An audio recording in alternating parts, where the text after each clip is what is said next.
It was close to midnight on a cold October night when my car started sputtering and the fuel light blinked on. I had been driving for hours through the winding back roads of rural Ohio, trying to make it to my friend's house by morning. But it seemed my car had other plans. The two-lane highway I was traveling on was completely devoid of cars or any signs of life, besides my own headlights piercing the dark. My cell phone showed no service, so calling for help wasn't an option. I knew I had passed a gas station a few miles back, just off the side of the highway next to an old abandoned farmhouse. With no other choice, I turned my car around and headed back, hoping it would make it the 3 miles to the station before running out of gas completely. As I pulled up to the tiny station, it looked completely deserted. The windows were dark and the only light came from a single bulb under the gas station sign that read, "Joe's Fuel Depot" in flickering red letters. The place gave off an unsettling vibe, like no one had been there for years. But I was running on empty, so it would have to do. I pulled up next to the single pump and shut off my car.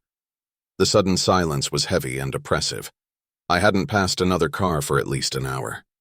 It was just me, this creepy gas station, and the pitch-black night. I pulled my car up to the nearly deserted gas station around 1 a.m. There were only a couple vehicles parked on the other side of the lot. As I got out of my car, an unsettling feeling washed over me.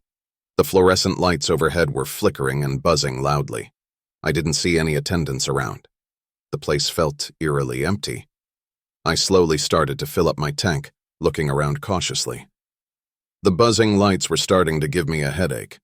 I kept thinking I was hearing odd shuffling noises coming from the other side of the building. A cold breeze whipped through the empty lot, making me shiver. Something just felt off about this place. I couldn't wait to get out of there. I tried to shake off the initial feeling of unease as I pumped gas into my car. The station was empty except for my car and the cashier inside the small building. But I couldn't ignore the prickly feeling on the back of my neck, telling me I was being watched. The harsh fluorescent lights above cast long shadows across the pavement. I glanced around, squinting into the darkness. The light nearest me began flickering, making the shadows stretch and dance creepily. A scraping sound made me jump, and I peered into the inky blackness around the side of the building. I thought I saw a figure shrinking back into the shadows. My breaths came faster and my hands trembled. "Just my imagination," I muttered, glancing over my shoulder. But the foreboding feeling remained. Some dark presence was lurking just out of sight, watching my every move. I had to get out of there fast. I turned the key in the ignition, desperate to get out of there, but my car just sputtered and died. I tried a few more times with no luck. My heart was racing and my hands were shaking as I realized I was trapped. This creepy gas station in the middle of nowhere suddenly felt like a prison that I may never escape from. I got out and opened the hood, trying to see if something was obviously wrong, but I'm not very mechanic inclined. Everything looked fine, so it must be something more complex. I took a deep breath to try to calm myself, but couldn't shake the intense feeling of being watched through the dirty windows. The hairs on the back of my neck stood up as I imagined him appearing behind me any second. This place gave me the creeps, and all I wanted was to get back in my car and speed away, tires screeching on the pavement. But that clearly wasn't going to happen. I weighed my options, looking around the desolate roadside for any sign of help. But there was nothing around except for a dark, foreboding forest. Going in there alone at night seemed like an easy way to get lost or attacked by wild animals. I was well and truly stuck here, unless I could get my car working again. The sound of the door creaking open behind me made my blood run cold. I had to think fast before things went from bad to worse. As I fumbled to get my keys into the ignition, the uneasy feeling grew stronger. Out of the corner of my eye, I noticed a shadowy figure emerging from behind the gas station. Their movements seemed erratic, like a predator stalking prey. I froze, listening intently. The sound of heavy boots on pavement confirmed my worst fears. Someone was approaching my car with clear, malicious intent. Adrenaline flooded my veins. My instincts told me to get out of there immediately. I turned the key in the ignition, the engine sputtering alive.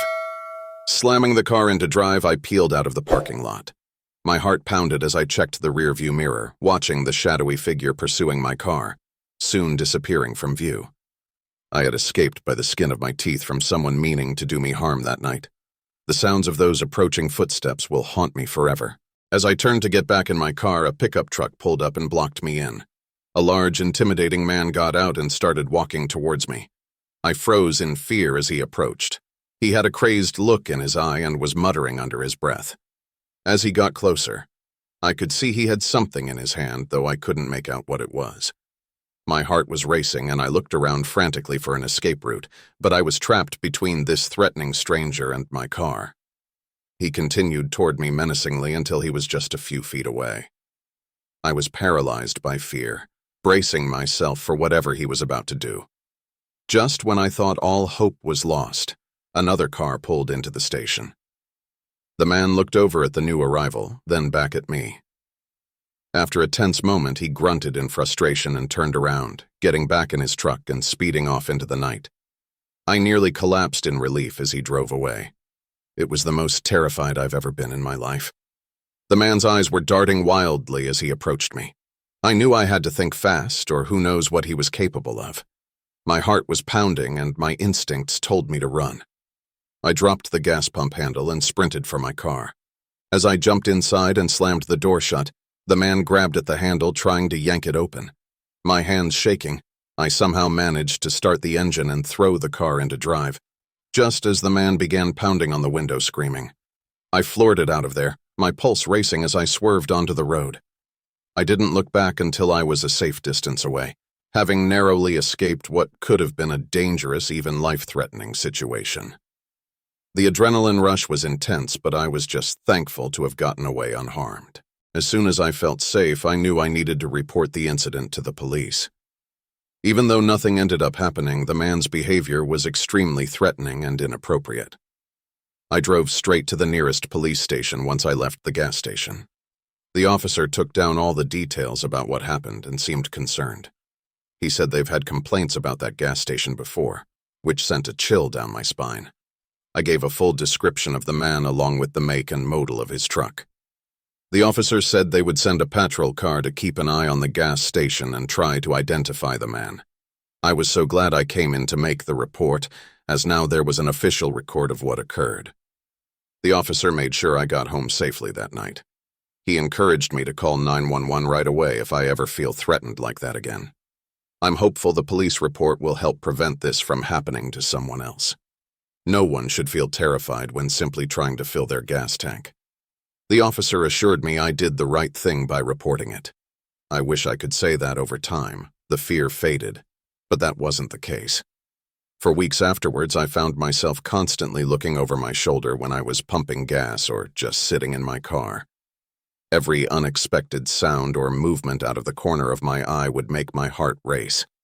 I started only going to busy gas stations in the middle of the day, even if they were out of my way. I avoided getting gas at night altogether if I could. If I absolutely had to stop for gas in the evening, I would make sure to park directly under a light, and I kept 911 pre-dialed on my phone in case I needed to call for help. At home, I realized I had begun triple-checking that all my doors and windows were locked before going to bed. More than once, I woke up thinking I heard a noise, only to find nothing there. The encounter brought on a wave of anxiety that permeated different parts of my life, as much as I tried to move past it. This frightening experience taught me some valuable lessons that I hope others can learn from as well.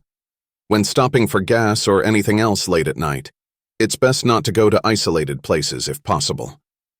Choosing a station right off the highway or one with brighter lighting and more activity is safer. I also learned to trust my instincts. If a place feels sketchy or someone's behavior seems off, don't ignore those gut feelings. Getting back in the car and leaving immediately is the best option. Having a plan is also wise. Know where you're going ahead of time and don't stop unnecessarily. Let someone know your route and when you expect to arrive. Keep your phone charged and accessible in case you need to call for help. And stay alert to your surroundings. Don't be distracted by your phone or anything else. Finally, if the worst should happen, remember that your safety is most important. Don't hesitate to drive away, yell for help, or do whatever it takes to get out of a dangerous situation. Trust your judgment and don't second-guess yourself if you feel threatened. Staying calm and getting to a safe place is the top priority.